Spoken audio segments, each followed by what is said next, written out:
memberkati kita sekalian. Hari ini saya sampaikan firman Tuhan dengan tema jangan tawar hati pada masa kesesakan. Inilah firman Tuhan yang akan saya sampaikan kepada saudara supaya kita tidak tawar hati. Tawar hati sama dengan keraguan-raguan. Tawar hati sama dengan patah semangat. Tawar hati sama dengan putus asa yang membuat kita tiada berdaya, yang membuat kita tidak ada semangat, saudaraku. Itu sebabnya dari firman Tuhan hari ini kita akan dengar supaya kita tidak menjadi tawar hati walau apapun yang sedang kita hadapi, walau tantangan sebesar apapun ada di hadapan kita. Jangan pernah tawar hati. Mari kita dengar firman Tuhan dari kitab Amsal 24 ayatnya yang ke-10. Kitab Amsal pasal 24 ayatnya yang ke-10. Dan demikianlah bunyi firman Tuhan, jika engkau tawar hati pada masa persesakan, kecillah kekuatanmu. Itu sebabnya jangan tawar hati, karena firman Tuhan telah berkata, jika kita tawar hati pada masa kesesakan, maka kecil kekuatan kita, bahkan bisa menghilangkan kekuatan kita. Tawar hati tidak akan muncul pada masa-masa yang baik. Tawar hati tidak muncul pada saat segalanya berjalan dengan mulus. Tawar hati tidak muncul pada saat segala situasi baik-baik saja, saudaraku. Tapi tawar hati dapat muncul pada masa kesesakan. Tawar hati dapat datang menyerang hidup kita pada saat kita menghadapi pergumulan yang berat. Tawar hati dapat datang menyerang kita pada saat kita melihat jalan buntu di dalam perjalanan hidup kita. Tapi firman Tuhan berkata, jika engkau tawar hati pada masa kesesakan, kecillah kekuatanmu. Itu sebabnya kita tidak boleh tawar hati. Pada masa kesesakan datang, jangan tawar hati, saudaraku. Tapi berharap kepada Tuhan, andalkan Tuhan supaya kekuatan yang ada di dalam diri kita tidak semakin kecil, bahkan tidak sampai menjadi hilang. Bila kita biarkan tawar hati terus merasuki hidup kita, bila kita tetap tinggal di dalam ketawaran hati karena ada masalah, tantangan dan pergumulan, maka akhirnya kita jatuh di dalam keputusasaan, jatuh ke dalam ketidakberdayaan di dalam menjalani kehidupan kita, sehingga kita sepertinya tidak mampu lagi melangkahkan kaki kita mengharungi tahun 2021 ini. Tapi firman Tuhan berkata, jangan tawar hati. Jika engkau tawar hati pada masa kesesakan, maka kekuatanmu akan menjadi kecil, bahkan kekuatan kita bisa lenyap, saudaraku. Ya, itu sebabnya jangan tawar hati. Pergumulan tantangan bisa saja terjadi di tahun ini. Ya, tapi anak-anak Tuhan tidak boleh tawar hati. Kenapa, saudaraku? Mari kita dengar firman Tuhan di dalam kitab Yesaya pasal 35 ayatnya yang keempat. Yesaya 35 ayatnya yang keempat, ayat 3 dan ayat 4. Kuatkanlah tangan yang lemah lesu dan teguhkanlah lutut yang goyah. Katakanlah kepada orang-orang yang tawar hati, kuatkanlah hati, janganlah takut. Lihatlah, Allahmu akan datang dengan pembalasan dan dengan ganjaran Allah. Dia sendiri datang menyelamatkan kamu. Ini sebabnya kita jangan tawar hati. Dan firman-Nya berkata, katakanlah kepada orang-orang yang tawar hati, kuatkanlah hati, janganlah takut, karena ada Allah yang datang kepada hidup kita. Dia datang membawa ganjaran penyelamatan bagi kita di tengah-tengah situasi, di tengah-tengah keadaan, di tengah-tengah pergumulan yang berat, saudaraku. Firman-Nya berkata, lihatlah kepada Allahmu. Lihatlah, Allahmu akan datang dengan pembalasan dan dengan ganjaran Allah. Dia sendiri datang menyelamatkan kamu. Jadi setiap kali situasi yang membuat kita tawar hati, kita perlu mengangkat kepala kepada Tuhan yang Maha Kuasa, Yesus Kristus namanya. Dia Allah yang perkasa. Dia berkata bahwa dia adalah berkuasa di langit dan di bumi, di surga dan di bumi. Dia berkata dia tidak pernah tinggalkan kita. Dia berfirman dia menyertai kita sampai kepada akhir zaman. Dia berkata, aku sekali-kali tidak membiarkan engkau, dan aku sekali-kali tidak akan meninggalkan engkau. Itu sebabnya saudaraku, kita tidak perlu jatuh ke dalam ketawaran hati, tapi sesuai dengan firman ini, kuatkan hati, jangan takut. Kita perlu menguatkan hati kita. Katakan kepada orang-orang yang tawar hati, kuatkanlah hati, jangan takut. Berarti saudara dan saya memiliki kemampuan untuk menguatkan hati kita, pribadi lepas pribadi, kalau kita mau, saudaraku. Kita tidak mampu menguatkan hati kita, maka firman Tuhan berkata, tidak akan berkata, katakanlah kepada orang-orang yang tawar hati. Itu sebabnya tawar hati itu adalah pilihan bagi seseorang. Apakah dia mau tetap tinggal di dalam ketawaran hati, atau dia mau bangkit dan menguatkan hatinya. Kita pilih, saudaraku, seperti yang firman Tuhan ini katakan. Katakanlah kepada orang-orang yang tawar hati, kuatkanlah hati, janganlah takut. Berarti kita bisa menguatkan hati kita. Dan memang kenyataannya bisa. Daud pernah mengalami suatu tantangan yang sangat berat. Kota di mana dia tinggal, saudaraku, yaitu kota Ziklag. Di sana markasnya, di sana istrinya dan anak-anaknya, di sana harta mereka. Tapi pada satu peristiwa, waktu Daud bersama dengan tentara-tentaranya tidak sedang berada di kota Ziklag, maka kota itu dimasuki oleh musuh dan dibakar habis, dan semua istri-istri daripada laskar-laskarnya ini juga ditawan. Begitu juga dengan istri Daud beserta dengan anak-anaknya, semua ditawan. Semua harta benda mereka ditawan, dibawa, saudaraku. Pada waktu Daud menyaksikan ini, apa yang terjadi? Rakyat marah sama dia. Bahkan dikatakan rakyat mau melempari dia, mempersalahkan dia. Mungkin karena tidak dia persiapkan pengawal-pengawal yang mengawal kota Ziklag pada saat itu, sehingga rakyat mempersalahkan dia. Tapi apa, saudaraku, Daud dikatakan dalam firman Tuhan, Daud menguatkan hatinya, Daud meneguhkan kepercayaannya kepada Tuhan. Itu yang dia lakukan. Dia tidak mau tawar hati. Memang dia menangis sejadi-jadinya, menangis berserah kepada Tuhan, menangis berdoa kepada Tuhan, mohon supaya Tuhan buka jalan, mohon supaya Tuhan datang menyelamatkan orang-orang mereka yang telah ditawan, mengembalikan harta mereka yang telah dirampas oleh musuh, saudara. Daud menangis sejadi-jadinya, tapi dia tidak mau jatuh ke dalam ketawaran hati. Dia menguatkan hatinya dan mempersiapkan tentaranya untuk mengejar musuh yang telah menawan orang-orangnya dan menawan harta-hartanya, saudara. Akhirnya mereka mengejar musuh ini, saudara. Dan apa yang terjadi? Tuhan menolong mereka. Tuhan menolong Daud bersama dengan tentara-tentaranya. Akhirnya musuh yang telah merampas segala yang ada pada mereka dapat mereka kalahkan. Dan semua orang-orang yang telah ditawan oleh musuh tadi dapat mereka selamatkan. Tidak ada yang korban, saudaraku. Nah, inilah mujizat Tuhan. Inilah kedatangan Tuhan untuk menyelamatkan Daud dalam situasi yang sangat penting di dalam kehidupannya. Hal yang sama berlaku bagi kita. Ada kalanya kita menghadapi tantangan yang berat, yang membuat kita bisa jatuh, saudaraku, yang membuat kita bisa patah semangat, yang membuat kita bisa tawar hati.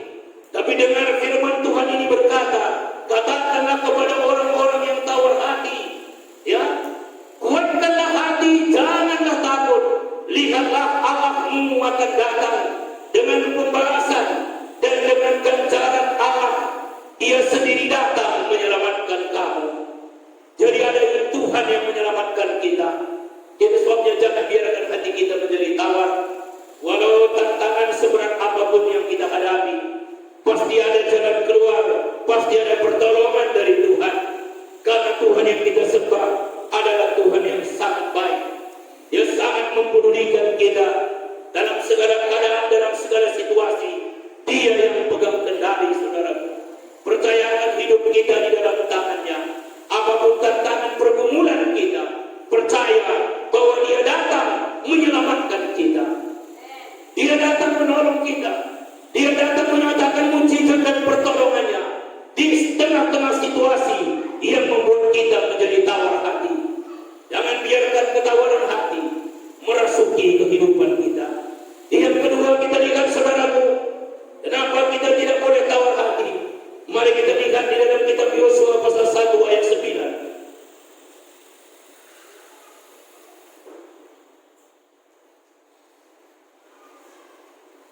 Yosua 1 ayat 9. Bukankah telah kuperintahkan kepadamu, kuatkan dan teguhkanlah hatimu, janganlah kecut dan tawar hati, sebab Tuhan Allahmu menyertai engkau kemanapun engkau pergi. Perhatikan di sini apa yang difirmankan oleh Tuhan kepada Yosua. Kuatkan dan teguhkanlah hatimu, janganlah kecut dan tawar hati, sebab Tuhan Allahmu menyertai engkau kemanapun engkau pergi. Ini, saudaraku, situasi apapun yang sedang kita hadapi, Tuhan Allah kita, Yesus Kristus, senantiasa menyertai kita. Itu sebabnya kita tidak tawar hati. Itu sebabnya jangan kita mau menjadi tawar hati. Karena ada Allah yang menyertai kita dalam segala keadaan, dalam segala situasi. Daud tidak membiarkan dirinya jatuh dalam ketawaran hati. Sekalipun di dalam lembah kegelapan, dia berkata, aku tidak takut bahaya. Itulah kata-katanya, itulah perkataannya waktu dia ada di tengah-tengah kegelapan. Di dalam kitab Mazmurnya pasal 23, Tuhan adalah gembalaku, takkan kekurangan aku. Dia membaringkan aku di padang yang berumput hijau. Dia menyegarkan jiwaku. Dia menuntun aku di jalan yang benar oleh karena namanya. Sekalipun aku berjalan dalam lembah kegelapan, aku tidak takut bahaya, sebab engkau besertaku. Gadamu dan tongkatmu, itulah yang menghibur aku. Ini, saudaraku, sekalipun aku berjalan dalam lembah kegelapan, aku tidak takut bahaya, sebab engkau besertaku. Gadamu dan tongkatmu, itu yang menghibur aku. Kata-kata ini tidak akan pernah keluar dari seseorang yang sedang ada di dalam ketawaran hati. Tidak akan pernah. Tapi karena Daud tidak mau tawar hati, walaupun sedang berada di lembah kegelapan, itulah kata-kata yang keluar dari hatinya. Itulah kata-kata yang keluar terucap dari mulutnya. Sekalipun aku berjalan, sekalipun aku sedang berada di dalam lembah kegelapan, aku tidak takut bahaya, sebab engkau besertaku. Ini dia. Jadi maka kita tidak boleh tawar hati dan jangan mau tawar hati, karena Dia beserta dengan kita. Tuhan tidak hanya beserta dengan kita dalam keadaan yang baik-baik saja, dalam keadaan yang senang-senang saja, tapi dalam keadaan yang tidak senang, dalam keadaan yang sukar, dalam keadaan yang sulit pun, Tuhan ada di sana bersama dengan kita, menemani kita, menolong kita, menuntun kita, saudaraku. Sehingga Daud sanggup mengucapkan kalimat, Tuhan ada bersama dengan aku, sekalipun aku di lembah kegelapan, aku tidak takut bahaya, sebab engkau besertaku. Gadamu dan tongkatmu, itulah yang menghibur aku. Ini kalimat dari seseorang yang tidak tawar hati di tengah-tengah kegelapan, di tengah-tengah tantangan yang berat, saudara. Oleh sebab itu, saudaraku, dalam perjalanan hidup kita mengarungi tahun ini, siapkan diri kita untuk senantiasa kuat di dalam Tuhan. Kekuatan kita bukan dari diri kita sendiri, tapi kekuatan kita adalah dari Tuhan. Seperti yang dikatakan oleh Rasul Paulus dalam kitab Filipi pasal 4, segala perkara dapat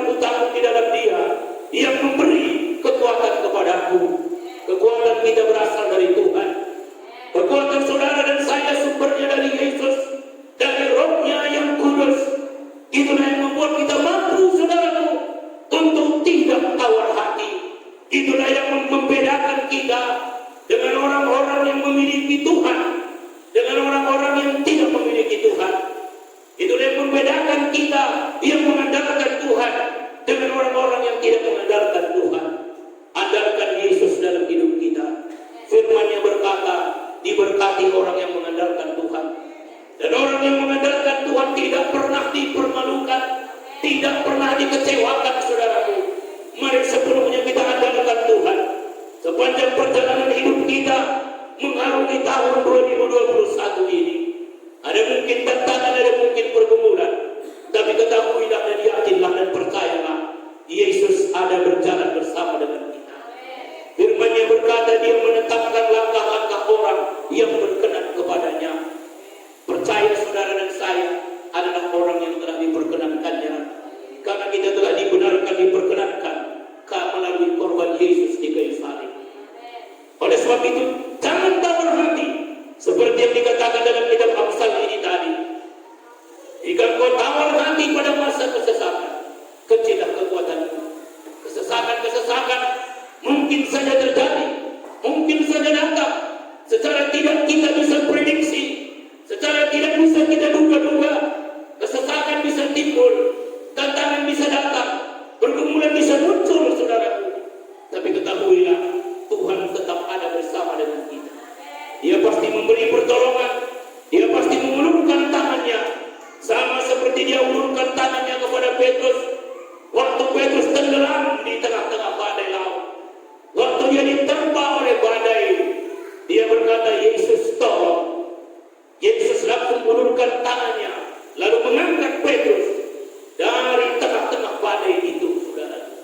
Tuhan yang sama menyertai kita. Tuhan yang menyelamatkan Petrus dari badai yang menenggelamkan dia. Tuhan Yesus yang sama ada bersama dengan kita. Dia berkata, Dia tidak pernah biarkan kita, Dia tidak pernah tinggalkan kita. Ayat yang terakhir saya baca kitab Yosua pasal 10 ayatnya yang ke-25.